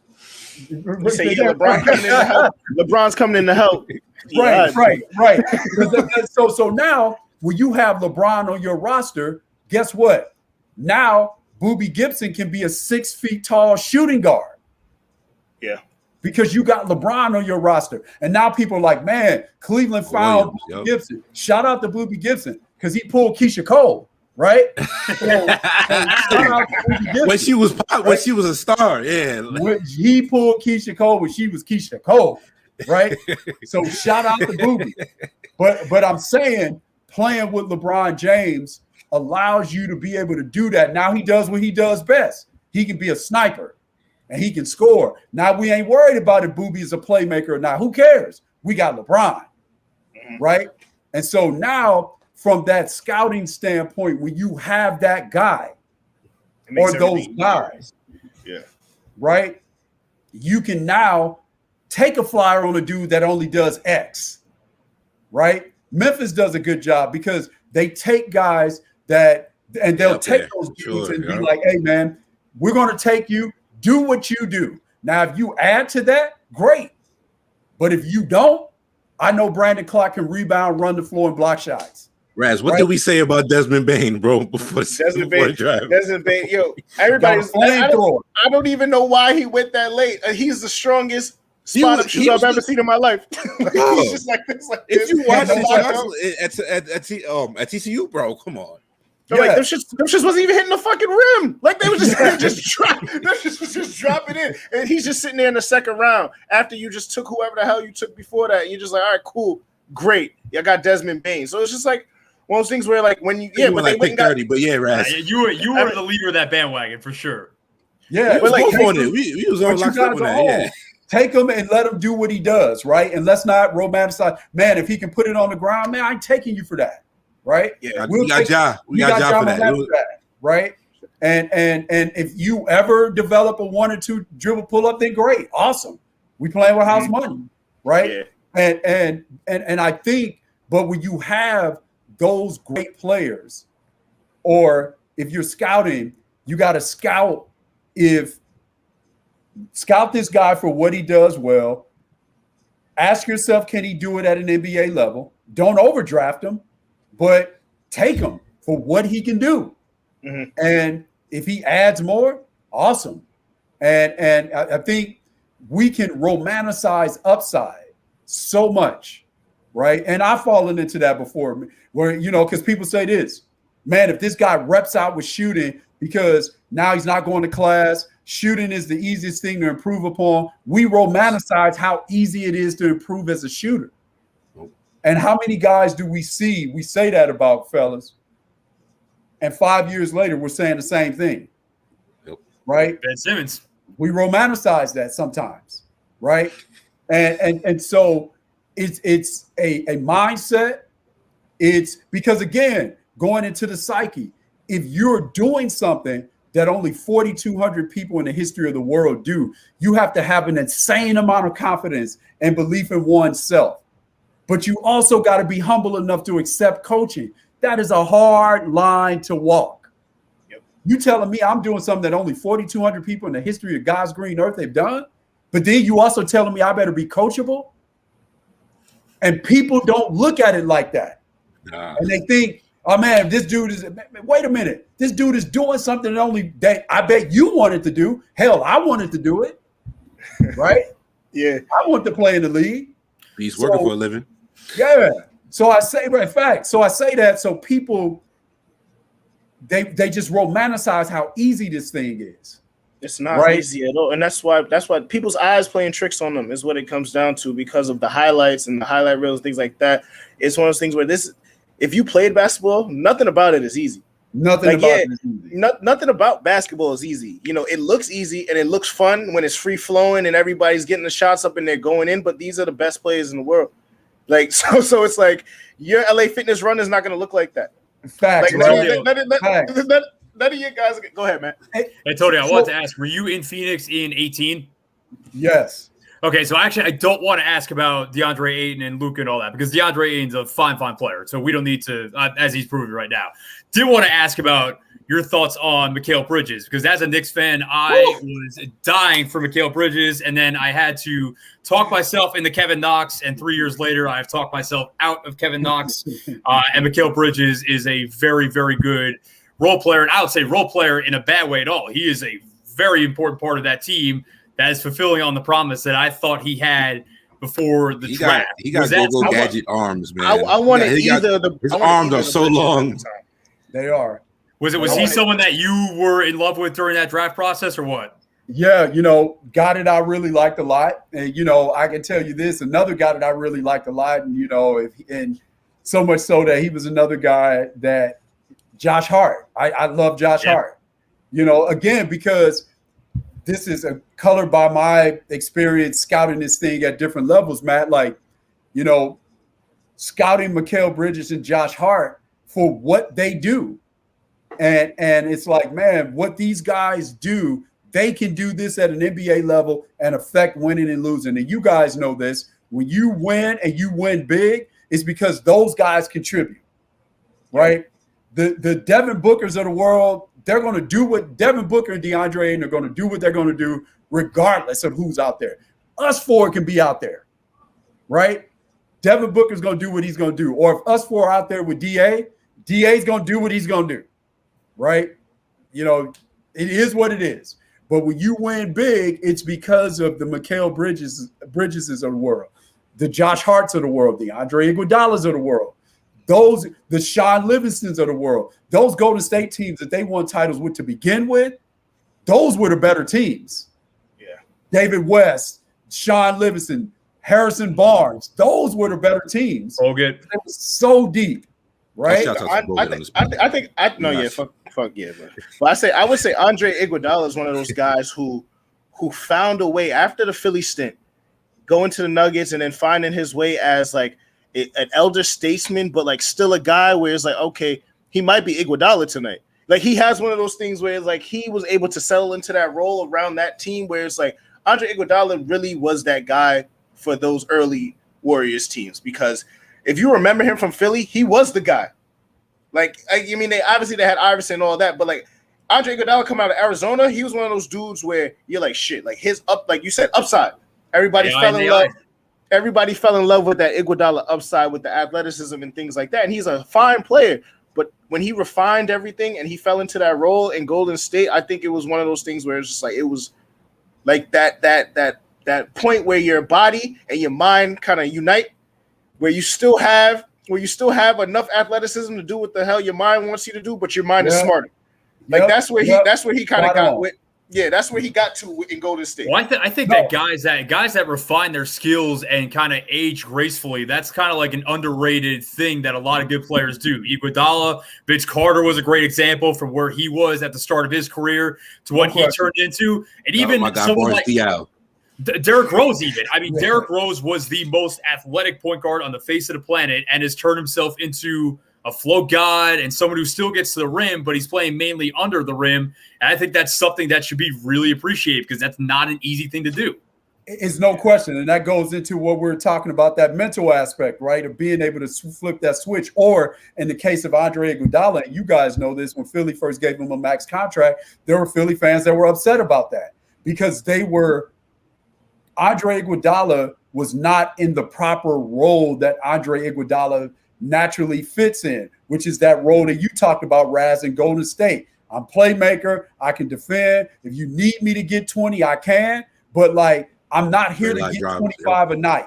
And if that's what you're looking for, I'm not your guy, right? Yeah. And that Scottie Pippen role as well. Like some guys function best in that role, and when they're not in that role, people, I can't believe we gave this guy all this money. That's not the role that he plays in. It's not the role that he functions best in.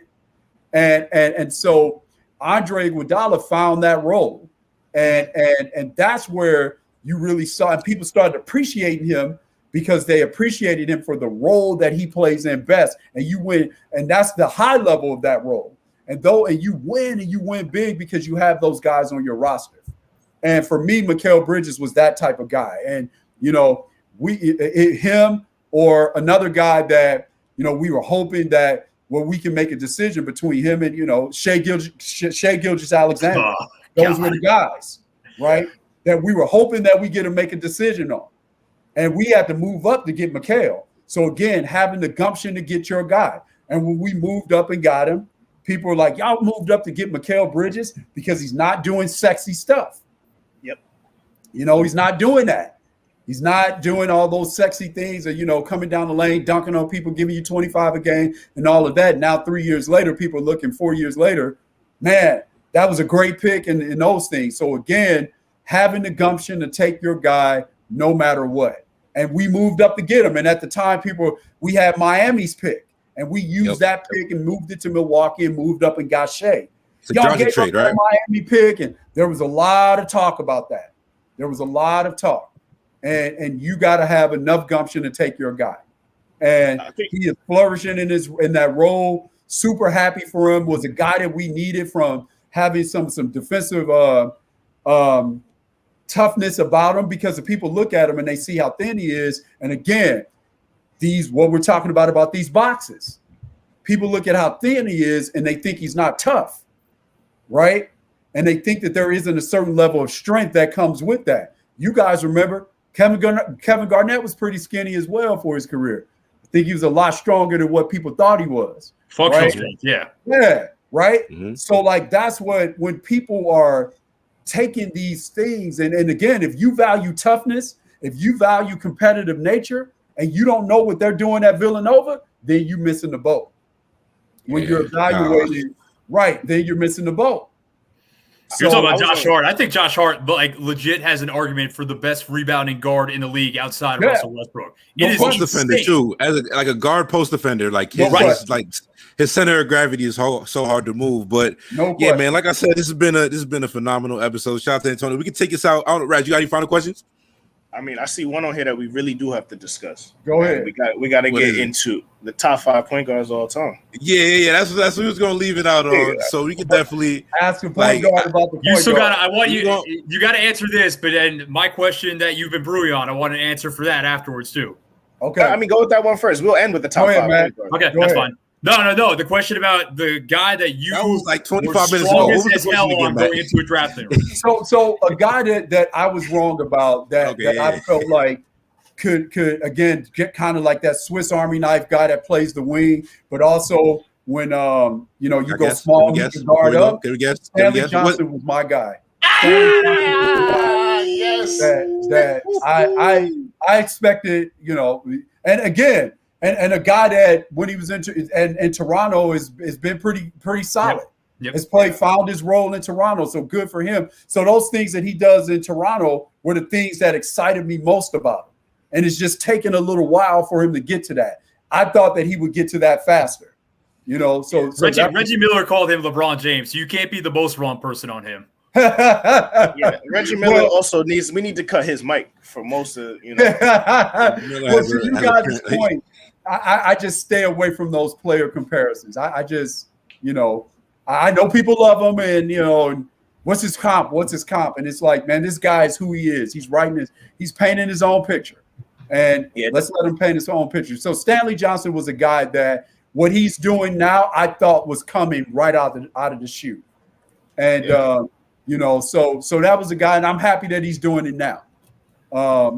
Again, trying to find that right role that really maximizes what you do best. So give us the other side. Who's the guy you're right on? Man, funny, and there are some advantages that come from some of the other capacities I worked in. I didn't see it to this level, so I don't want to say that. Fred VanVleet. Okay. Fred VanVleet. From my time at Nike, Wichita State was a Nike program, so I was around Fred a whole lot, because Wichita State was Final Four for his freshman year, sophomore year undefeated, playing Kentucky, and lost in a nail biter against Kentucky in St. Louis in the NCAA tournament. I was there. So Fred, I knew Fred a lot, and it was a guy that there was a lot to like about Fred VanVleet. Because I'm going to say this, guys, because from a scouting perspective, there's always a lot of conversation around, and you guys know this, man, for my guy that's coming off the bench at the point guard spot, let me just get a guy that can make an open shot, get me in my sets, and he's not afraid. Well, when I showed you Shaman on that team? What's that? Was Landry Shaman on that team too? No, Shaman wasn't on that team. Shaman, he was with the Ron Baker team. He's with the Ron Baker team, and Ron Baker was on that team. So Shaman wasn't on that team. That Fred, no, he wasn't on that team. But that team was so you're talking a New York guy, Clee Anthony Early, right? Gosh. So Clee Anthony was on that team. So shout out to Clee Anthony, Ron Baker. That team was really good, really good team, tough guys, And so I say that because when you say, give me a guy that can get me in my stuff, not afraid, and can make open shots. Oftentimes, that guy doesn't come in a sexy package. That guy's not flying above the rim. That's not Russell Westbrook, right? That's not Derrick Rose and Derrick Rose with D Rose. That's not those guys. So oftentimes when you present that guy to NBA teams, they don't like that guy. And they don't draft that guy. That's Jalen Brunson. Those are those guys. Yeah. And then Steady those guys work. come in the league. Monte Morris. It's Monte Morris, yeah. Right? And then those guys come in the league and they do exactly what we're talking about. They're not afraid. They're not afraid. They have a chip on their shoulder. They're coachable. They can make shots. They have a great presence about them. They have that swag. They walk that line. I'm humble enough to accept my role, but I'm also ferocious enough to be like Bernie Mac. I ain't scared of none of you, right? Yeah. I ain't scared of none of you. Fred's a dog, no doubt about that. So that's that. So they come like that. That's Cassius Winston. Thank you. Found his way in the NBA. Thank right? you. Raz big Michigan State fan. Michigan State Go guy. ahead, Raz. Michigan State, Go ahead. Yeah, Right? Cassius is one of those guys I see. He needs to play, obviously, and he's gonna need a role. But I think he's one of those guys. We call them steady work point guards on this podcast, where when you put him in the game, your offense isn't gonna falter, and he can knock it down, and he's gonna get you into your sets. That's it. And I ain't scared of nobody. So if they think that they're gonna put their first team point guard up against me, and he's just gonna buffalo me, nah. He's gonna have to work. Yeah, he might be better than me, but go take. You'll love this, Matt. This is one of the things as a guy that wore 23 that loved Michael Jordan. This is one of the things I liked about John Starks. John Starks' mentality was, I know you're better than me, but you're going to have to show me on every single possession, Michael Jordan. Mm-hmm. And I respect that. Right? Like, you're better than me. It's the only way to beat those guys, too. That's it. You're going to have to show me on every single possession. I'm not conceding to you. You're not buffaloing me. And it's funny. I'm not conceding to you, but I know you're better than me. But I ain't conceding. Yeah. So Fred was a guy that I when I was at Scott Boras on that financial side leading that basketball division, I recruited him, wanted to sign him. And there was conversation, why do you want to sign a guy that's projecting as a second round pick? He ends up going undrafted. Well, that's why I wanted to sign him, right? So Fred is that guy for me. Gotcha. So many gems on this episode. We got a World Series ring flashed on this episode. This is going down in the books. But before we get out of here, top five point guards of all time. Take it away, Antonio. Magic Johnson, Isaiah Thomas, Oscar Robinson, Chris Paul. Yes, sir. Jason Kidd. Yes, sir. Hey. Yes, sir. Hey. Jason Kidd. That was my top Raz, five. I know you love that one, Raz. The CP3? Yes, sir. CP3, of course. That's Chris Paul, my guy. Jason Kidd. And the reason why I say Jason Kidd, guys, is because think about this. Think about this with Jason Kidd. That other guys that are great point guards in their own right that I put Jason Kidd ahead of. Jason Kidd was single-handedly, we talk about how Chris Paul is doing that. Having Jason Kidd on your roster when Jason Kidd was in his prime was single-handedly changing the face of your roster. Just having Jason Kidd, right? Just having him on your roster. Yeah. Because you look at Jason Kidd in Phoenix, Jason Kidd in New Jersey. Just having him on your roster changes the fortunes of your team. Oh, Jason Kidd in Dallas, too. Dallas both times. And then even that late bum run we had with the Knicks got into the playoff. Yeah, they was the Knicks tape team that year. So it's just with Melo, yeah. I think the Nets won 25 games the year before they traded, before they made the Marbury Kid trade, and they went to finals the year after. So that's incredible, man. And they went twice, right? And they went, Sean, twice against two teams that they had they weren't going no shot. No shot, right? But having that dude on your roster, and this is at a time, remember, people talked about Shaq like that, which is rightfully so. having Shaq on your roster would get you 50 wins, and you're in the conversation to go into the finals. Jason Kidd was doing that at the point guard spot. And so for me, man, that dude, he did it at Cal. Like, he instantly transformed that when he got there. Instantly. Right? The game, they're playing Duke in the tournament. Instantly. That's Jason Kidd. Lamar Murray, great, right? That's Jason Kidd. Yeah. Jared Haas, great. That's Jason Kidd. Like, I'm telling you, man, like, that dude is how he rebounded defensively, right? Like, getting dudes the ball in the spots that they love, man. That dude, man. Yeah, Jason Kidd was my first favorite point guard. Him and Steve Nash, to be honest, those two guys. And we actually had this conversation recently about like those early 2000 like Knicks teams. They were always like a show to watch for good and bad. But yeah, that Jason Kidd team, and then leading into the actual Steve Nash teams, those really like the first 2 point guards that I sat down and watched on like a night-to-night basis that like really like changed the way I see basketball and everything. But Antonio, like I said, you blessed the show today. Definitely, I need to check out the Antonio Williams Show, the Sports Connect on Vocal and everything. Tell the people all the stuff where they can check you out and everything, and check you out, all the great stuff you do, man. So, you know, they can check me at, and I ain't as creative as you guys are. In my name, it's just A. Williams Sports, no special spelling. You guys are way more creative than me. So they can find me there on Twitter. They can find me there on IG. You know, my show, again, as you said, is on Vocal. That's like VOKAL. So, you know, that's a creative spelling. They're more creative than me. Again, and we talking about all sorts of things. We've been deep diving on this basketball stuff, and we'll talk about some WNBA stuff because I love the W as well. But we get to talk no draft, man. I want to talk draft today. We might got to bring you back to do a draft episode, man. Let's do it. But yeah, Raz, take us out, bro. Man, appreciate you again. I know Sean has exhausted that part of it, but I mean, I just want you to really know we appreciate you on the platform. This Matt, as always, my brother. You know, always bringing up the minority on this one. Cardinal fan, we're the majority. Yes, sir. We're majority in that respect. Yeah. Yeah, this is the Draft Season Podcast. This is 2 hours, so if you made it this far, we thank you for rocking with us. Appreciate y'all. We are coming through with a lot of content in the next couple of weeks. It is NBA Draft Season. The lottery's tomorrow. We will be on top of all of that.